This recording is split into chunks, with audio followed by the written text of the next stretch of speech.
মৌর ডাল পুরি খেয়েছিস? হ্যাঁ। দই পুরি খেয়েছিস? হ্যাঁ।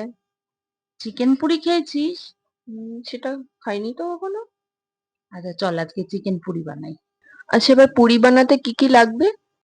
200 গ্রাম চিকেন কিমা, দুটো onion, 2 table spoon ginger garlic, স্বাদ মতো নুন, গোলমরিচ, লঙ্কা, আর 1 টেবিল স্পুন সয়া সস দিবি, আর ধনেপাতা।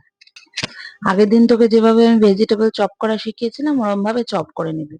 নামার পর পুরের সাথে মিক্স করে নিবি, নিয়ে ওটাকে একটু ম্যারিনেট হওয়ার জন্য পাশে রেখে দে। এবার আমরা ময়দাটা মাখবো। শোন, ময়দার জন্য 2 কাপ যদি তুই ময়দা নিস তার সাথে 1 কাপ আটা নিবি। এই রেশিওতে তোর যতটা পরিমাণ লাগবে সেই পরিমাণ আটা ময়দা মিশিয়ে নিবি। নর্মাল বাড়িতে লুচি বানাতে গেলে যেরকম ময়াম দিতে হয়, নুন আর তেল দিয়ে ভালো করে ময়াম দিয়ে নিয়ে গরম জল অল্প অল্প করে দিয়ে একটা ডো বানাবো। ডো রেডি হয়ে গেলে 15 মিনিটের রেস্ট দিবি। তারপর সাইজ অনুযায়ী লেচি কেটে এবার পুর ভরার পালা। পুর ভরা হয়ে গেলে লুচির আকারে বেলে নিয়ে গরম তেলে ভেজে নিলেই তৈরি চিকেন পুরি। আজকে শুধু চিকেন পুরিই পাবো? চিকেন পুরির সাথে অন্য কিছু পাবো না? আরে আছে রে, লাল লাল ঝাল ঝাল কষা কষা আলুর দম আছে। এই আলুর দমের রেসিপি যদি তোকে শিখতে হয় তাহলে অন্য কোনো দিন শেখাবো, কিন্তু সেদিন কথা দে আগে তুই আমাকে চিকেন পুরিটা করে খাওয়াবি। একদম।